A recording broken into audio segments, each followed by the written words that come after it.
আবারও ভয়ঙ্কর তথ্য ফাঁস। মামুনুল হকের নামে একের পর এক চাঞ্চল্যকর তথ্য বেরিয়েই আসছে।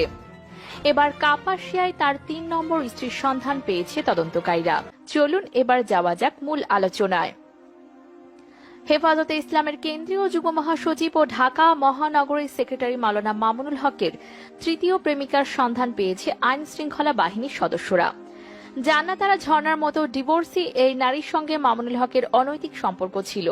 আইন শৃঙ্খলা বাহিনীর একটি ইউনিট মামুনুল হক সম্পর্কে ছায়া অনুসন্ধান করতে গিয়ে এই তথ্য পায়।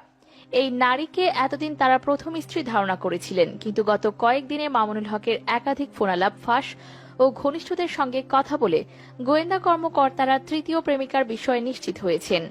জানা গেছে, বিয়ের প্রলোভন দেখিয়ে ওই নারীর সঙ্গে দীর্ঘদিন ধরে অনৈতিক সম্পর্ক গড়ে তুলেছিলেন মামুনুল হক। ওই নারীর ব্যবহৃত ইলেকট্রনিক ডিভাইস থেকে এ সংক্রান্ত অনেক তথ্যপাত্র পাওয়া গেছে। ওয়ালাইকুম আসসালাম ওয়া রাহমাতুল্লাহ। কি অবস্থা? ঝামেলা নাকি? হ্যাঁ, না বলেন। কত এমনি করতেছে? মনে হয় যে ঘুমায় ঘুমায় কথা কইতেছে। ঘুমায় ঘুমায় গলা দিচ্ছিলাম, ক্লাসে ছিলাম। ক্লাসে আছো? ক্লাসে থাকলে কি হয়েছে? ক্লাসে থাকলে কি প্রাণ খুলে কথা পাওয়া যায় না? জি লাগতো। আমি তার আপনার মতো না, কি বলি বুঝাম। কি হয়েছে? একটু কিছু বসে না আসতেছি। কেন অফিসে বসবো আমি? আমি এখন দিলে অফিসে আমি অফিসে বসবো না, আমি এখনই কথা বলবো এবং যা ইচ্ছা তাই বলবো। বাড়াবাড়ি বেশি করতেছি দেখলে। কি বাড়াবাড়ি কি করছি এবার? কথা বলতে চাইছি, কথা বলা বাক স্বাধীনতা মানুষের অধিকার। এই আমার অধিকার যখন থাকে অধিকার তো আমারটা আপনি হরণ করছেন। বুঝতেছি পোলাপনদের সামনে অনেক কিছু বলতে পারতেছি না। মজা লাগতেছে।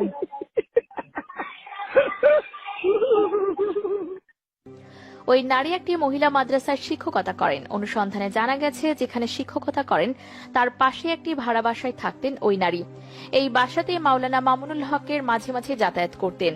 ওই মাদ্রাসার প্রধান উপদেষ্টা হলেন মামুনুল হক। এই সুবাদে পরিচয়ের সূত্র ধরে তাদের মধ্যে অনৈতিক সম্পর্ক গড়ে ওঠে। এ সংক্রান্ত অনেক তথ্য প্রমাণ রয়েছে। সংশ্লিষ্ট একটি সূত্রে মাওলানা মামুনুল হক ও ওই নারীর একাধিক ফোনালাপ হাতে এসেছে। ফাঁস হওয়া এসব ফোনালাপের মাধ্যমে তাদের অনৈতিক সম্পর্ক ও শিক্ষিকার বাসায় যাতায়াতের বিষয়টি নিশ্চিত হওয়া গেছে। মামুনুল হকের রিসোর্ট কাণ্ডের পর একটি ফোনালাপের তার তৃতীয় প্রেমিকা সম্পর্কে কিছুটা পাওয়া যায় তথ্য।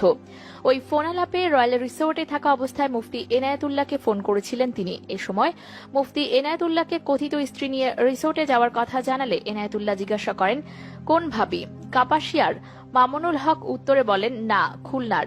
এ বিষয়ে যোগাযোগ করা হলে মুফতি এনায়েতুল্লাহ কোনো মন্তব্য করতে রাজি হননি। ওয়ালাইকুম আসসালাম। আরে নিউজ তো দেখছেন না? তো দেখছি, এর লেগে তো কইতেছি। হ্যাঁ, নাম দেখ কই। আমি এখনো ওই যে হোটেলে আছি।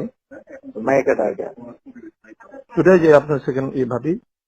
ও আচ্ছা, ওই কাপাসিয়ার ভাবি খুলনা। আচ্ছা, ঠিক আছে। এখন কি কোন আইনি ঝামেলা আছে? হ্যাঁ, এখন ওই যে ওনার সাক্ষী যেতেছে আর কি, এই যে পুলিশ অফিসারের সামনে আপনি আপনার পরিচয় দিয়ে, আপনার পরিচয় দেন আগে, পরিচয় দিয়ে একটু কথা বলেন। আচ্ছা। গত ২৬শে মার্চ থেকে মোদি বিরোধী আন্দোলনের মধ্যেই মাওলানা মামুনুল হক ওই নারীর বাসায় গিয়ে একান্ত সময় কাটিয়েছেন। ৪৯ সেকেন্ডের অডিওতে মামুনুল ওই নারীকে বলেন, হ্যালো, আমি আসছি। উত্তরে ওই নারী বলেন, চলে আসছেন? গেট খোলা আছে। মামুনুল বলেন, গেট খুলে আমাকে রিসিভ করার ব্যবস্থা করো। এছাড়া কেউ আছে নাকি দেখো আগে। ওই নারী আচ্ছা বলে ফোনের লাইন কেটে দেন। ওই বাসা থেকে চলে যাওয়ার পর মামুনুল হক ও ওই নারীর কথোপকথনের আরেকটি ফোন আলাপও ফাঁস হয়েছে। এই বিষয়গুলো কিছুতেই বিশ্বাস করতে চাইছে না মামুনুল হকের অনুসারীরা। তবে এসব খবর প্রকাশ করা আমাদের দেশের প্রথম সারির সংবাদ মাধ্যম বলছে, মামুনুল হককে নিয়ে তাদের প্রচার করা কোনো খবরই মিথ্যা প্রমাণিত হয়নি। এসবও মিথ্যা হবে না। অতি দ্রুত সব র্যাব ব্রিফিং করে জানাবো। এ বিষয়ে আরো জানতে